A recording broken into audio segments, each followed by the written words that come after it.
என்னை பத்தி ஒரு விஷயம் சொல்லட்டா, கேக்குறீங்களா? உங்ககிட்ட ஷேர் பண்ணணும்னு தோணுச்சு. எனக்கு சின்ன வயசுல இருந்து ஒரு ஆசை இருக்கும். ஒரு பொங்கல் அப்பெல்லாம் பட்டிமன்றம் நடக்கிறப்பெல்லாம் அங்க பேசுறவங்கள பார்த்துட்டு நான் பேசுவேன், நான் அப்படி பேசுவேன், நான் அந்த இடத்துல இருப்பேன், எங்க அம்மா கிட்ட சொல்லிட்டே இருப்பேன். அப்படி இப்படின்னு வளர வளர ஒவ்வொரு ஸ்டேஜ்லயும் நான் சொல்லிட்டே இருப்பேன். ஸ்கூல்ல எல்லாம் வந்துட்டு டான்ஸ் இதெல்லாம் ஆடலாம் தெரியாது. ஆனா அவங்க ஆடுறப்போ நான் ஆடுற மாதிரி இமேஜினேஷன் பண்ணிப்பேன். அவங்க பேசுறப்போ இந்த இடத்துல நான் அங்க நிற்பேன், நான் ஒரு சீஃப் கெஸ்டா வருவேன். அப்படி இப்படிலாம் நிறைய இமேஜினேஷன்ஸ் இருக்கும்.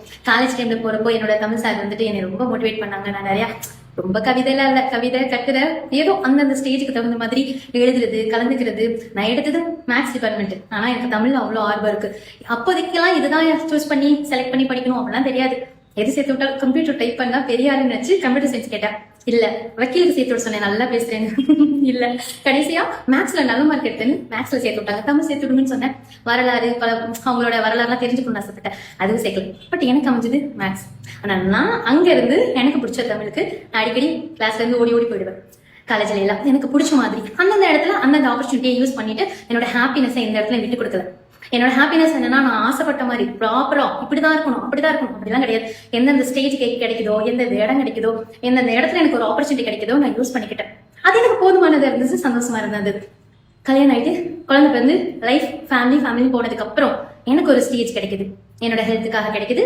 அது மூலியமா நான் ஒரு டீச்சிங் ஃபீல்டு எடுக்கலாமா, இந்த ஃபீல்டு எடுக்கிறப்போ எனக்கு ஒன்று தோணுச்சு, எத்தனை பேர் வேணா பாடத்தை கற்றுக் கொடுக்கலாம். ஆனா என்ன மாதிரி கேரிங்கா ஒருத்தவங்களை பாத்துக்கிறதுக்கு ஆக்டிங் டெஸ்டினி அப்படின்னு நான் ஒரு சூஸ் பண்ண ஃபீல்டு தான் இந்த ஃபீல்டு. ஆனா எனக்கு பிடிச்சிருக்கு. இதுல யாருக்காகவும் நான் படிச்ச படிப்புக்கு தான் வேலை பார்க்கணும், அது பண்றேன் இது பண்றேன் 1008 பேர் பேசினாலும் எனக்கு அதை பத்தி எல்லாம் கவலை கிடையாது. ஆனா என்ன, எங்க அப்பா ஒரு வார்த்தை சொல்லியிருக்காங்க, இந்த பையவளை படிக்க வச்சதுக்கு தான் வேலைக்கு போல, ஆனா இந்த பேசும்ல அது கூட பண்ணாம இருக்குன்னு சொல்றாங்க. ஏன் பண்ணாம இருக்கேன்?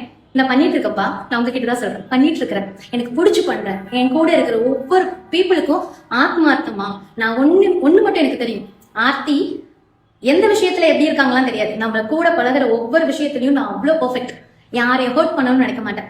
என்னோட வீட்டுல நான் எப்படி இருக்கேன், என் ஹஸ்பண்ட் கூட குழந்தைங்களோட என்னோட ஒரிஜினாலிட்டின்னு ஒண்ணு இருக்கு, அதை எங்க காட்டணுமோ அங்க காட்டுவேன். ஆனா பொதுவா என் கூட டிராவல் ஆகிற ஒவ்வொரு பொண்ணுங்களும் என் கூட டிராவல் ஆகும் நினைக்கிறதுக்கு ஒரே ஒரு விஷயம் என்ன தெரியுமா, நான் உண்மைக்குமே போலியா அவங்க கிட்ட ட்ரீட் பண்ண மாட்டேன். ஹாப்பியா உண்மையாவே உள்ளதா டேரக்டா சொல்லிடுவேன். எங்க அப்பா சொன்ன மாதிரி அங்க போய் பேசி இங்க போய் பேசி இல்லைங்கப்பா, என் கூட இருக்கிற ஒவ்வொருத்தவங்களையும் ஹாப்பியா என்னோட ஸ்பீச் மூலியமா அவங்கள நான் கூடயே வச்சுக்கிறேன். அவங்களுக்கு வேணுன்றத என்னால கொடுக்க முடியுது. 100 பேருக்கு முன்னாடி பேசுறது கிடையாது, ஒரு 10 பேரை நான் கூட வச்சு பேசினா கூட சந்தோஷம் தான். அப்பா சொன்னது வருத்தமா தான் இருந்தது, என்ன கஷ்டப்பட்டு தான் படிக்க வச்சாங்கல்ல எம்எஸ்சி பிஎட். ஆனா அதுக்குள்ள வேலைக்கு பார்த்தோமான்னு கேட்டா இல்ல, ஆனா பிடிச்ச வேலையை பாக்குறேன் மனநிறைவோட, ஹாப்பியா சந்தோஷமா. இந்த இடத்துல இன்னொரு நாள் கண்டிப்பா எங்க அப்பா ஆசைப்பட்ட மாதிரி நான் ஒரு விஷயம் பண்ணுவேன். ஆனா இன்னைக்கு எங்க அப்பா சொன்னதுக்காக இந்த விஷயத்த நான் ஷேர் பண்ணிக்கிறேன். ஆனாலும் ஹாப்பியா தான் இருக்கேன்.